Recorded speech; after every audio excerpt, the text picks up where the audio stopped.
तो hello guys, स्वागत है आपका क्लैड कैटलिस्ट के ऑफिशियल यूट्यूब चैनल पे। आज हम बात करेंगे इंडिया के रिस्पांस के बारे में जो करंट एनर्जी क्राइसिस और एसेंशियल कमोडिटीज एक्ट 1995 से जुड़ा है। तो आइए शुरू करते हैं। तो आइए सबसे पहले सप्लाई क्राइसिस की गंभीरता को समझते हैं।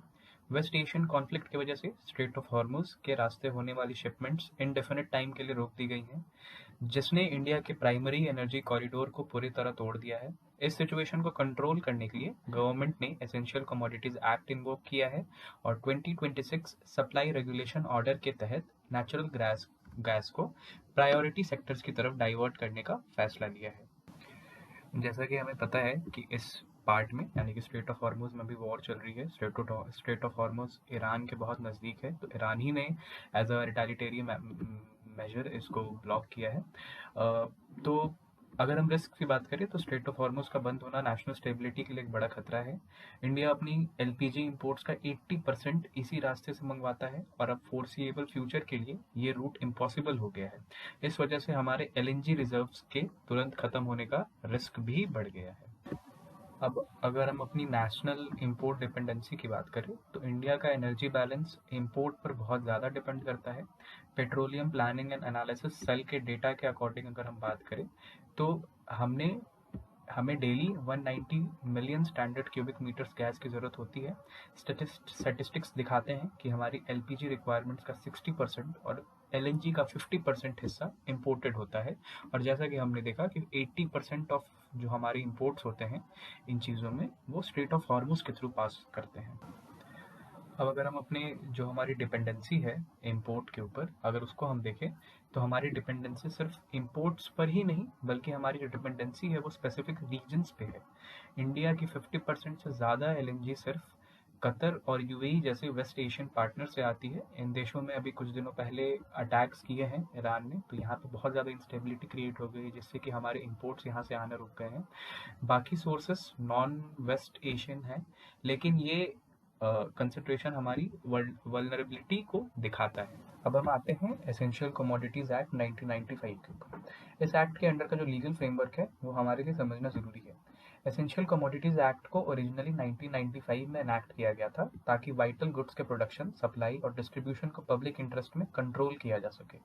इसी पावर का यूज करके गवर्नमेंट ने अब एनर्जी डिस्ट्रीब्यूशन रेगुलेट किया है। ठीक है, आप अगर इस एक्ट के शेड्यूल को देखें, जबकि शेड्यूल मैंने इस पिक्चर में भी डाला है इस वीडियो में, तो आप देखेंगे कि कुछ गुड्स है जैसे कि drugs, fertilizer, foodstuffs, hank yarn, petroleum, raw jute, seeds, और 2020 में कोविड के टाइम पे इस शेड्यूल में मास्क और हैंड सैनिटाइजर्स को भी ऐड कर दिया गया था, क्योंकि उस टाइम पे भी देखा जा रहा था कि इन चीज़ों को होर्ड किया जा रहा था इनका एक आर्टिफिशियल शॉर्टेज दिखाने के लिए। तो इस एक्ट के अंडर में गवर्नमेंट ने अभी एक्ट किया है और एक्शन लिया है। अभी जो गवर्नमेंट ने ये स्टेप्स लिए हैं टू इंश्योर कि कंट्री भर में सप्लाई बनी रहे एलएनजी एलपीजी की, तो गवर्नमेंट ने यहाँ पे कुछ प्रायोरिटीज कैटेगरीज बनाई हैं कि कुछ सेक्टर्स को लेकर। तो सबसे पहली जो प्रायोरिटी कैटेगरी है वन, उसका गवर्नमेंट ने नाम रखा है वाइटल पब्लिक सर्विसेज। गवर्नमेंट ने डिस्ट्रीब्यूशन के लिए प्रायोरिटी लेवल सेट किए हैं। प्रायोरिटी कैटेगरी वन को पिछले 6 महीने के एवरेज कंजम्पशन का 100% अलॉटमेंट मिलेगा। इसमें शामिल है domestic PNG, house hold kitchens के लिए अनइंटरप्टेड सप्लाई बना रहे नॉर्मल लोगों के लिए।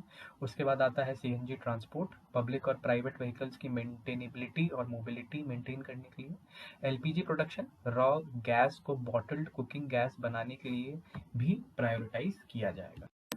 तो अगर हम लोग बाकी सेक्टोरल एलोकेशंस देखें अंडर प्रायोरिटी 2, 3 एंड 4, तो प्रायोरिटी 2 में फर्टिलाइजर यूनिट्स को 70% अलॉटमेंट मिलेगा, लेकिन इसके लिए पीपीएसी सर्टिफिकेशन जरूरी है। प्रायोरिटी 3, टी और ग्रिड इंडस्ट्रीज को 80% अलॉटमेंट दिया जाएगा। ये पहले जो 100% होता था उसमें 80% दिया जाएगा, मतलब कि 20% की कटौती की जाएगी। प्रायोरिटी 4 है कमर्शियल और इंडस्ट्रियल सिटी गैस कंज्यूमर्स के लिए भी 80% अलॉटमेंट रखा गया है, मतलब इधर भी 20% की कटौती देखी जाएगी और प्रायोरिटी 2 में 30% की कटौती की जाएगी।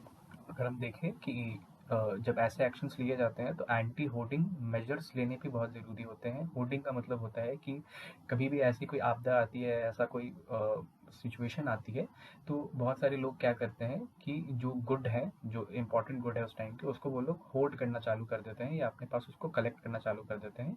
और जब फिर उस गुड की प्राइसेस बहुत ज़्यादा बढ़ जाती है मार्केट में तो फिर उसको हायर प्राइसेस में बेचते हैं। तो इससे जो कॉमन मैन होता है या जो नॉर्मल इंसान होता है उसको बड़ी दिक्कतें होती हैं और इससे सप्लाई चेन या इसका डिस्ट्रीब्यूशन पूरा डिसरप्ट हो जाता है। तो यहाँ पे कंज्यूमर प्रोटेक्शन और होर्डिंग रोकने के लिए एक नया रूल लाया गया है। अब 2 एलपीजी सिलेंडर बुकिंग्स के बीच मैंडेटरी 25 दिन का इंटरवल होना पड़ेगा। ये रूल सभी डोमेस्टिक कनेक्शंस पर तुरंत अप्लाई कर दिया गया है ताकि ब्लैक मार्केटिंग को यहाँ पे रोका जाए और होर्डिंग को रोका जाए। तो यहाँ पे ये 25 दिनों का जो इंटरवल पीरियड है ये बड़ा यहाँ पे अब अगर हम लोग social sector and refinery mandate के बारे में बात करें तो लिमिटेड सप्लाई को देखते हुए सोशल सेक्टर में हॉस्पिटल्स और एजुकेशनल इंस्टीट्यूशंस को स्ट्रिक्टली प्रायोरिटाइज किया गया है ताकि पेशेंट केयर और किचन्स अफेक्ट ना हो। साथ ही ministry of petroleum and natural gas ने ऑयल रिफाइनरीज को एलपीजी यील्ड एग्रेसिवली बढ़ाने का ऑर्डर दिया है। मतलब कि आप जितना प्रोड्यूस करते हैं उससे थोड़ा बढ़ के प्रोड्यूस करिए क्योंकि अभी नीड है। अंत में अगर हम देखें तो होटल्स और इंडस्ट्रीज की परेशानियों को सुनने के लिए और उस पर एक्ट करने के लिए एक स्पेशल कमेटी बनाई गई है। इसमें ऑयल मार्केटिंग कंपनीज ओएमसीज के 3 एग्जीक्यूटिव डायरेक्टर्स होंगे जो कि इन सेक्टर्स की रिप्रेजेंटेशंस को रिव्यू करेंगे और उसके लिए कुछ सॉल्यूशंस ढूंढेंगे, कुछ मेजर्स ढूंढेंगे। तो आज की वीडियो में सिर्फ इतना ही। आपसे मैं मिलूंगा अगली वीडियो में, तब तक के लिए बाय।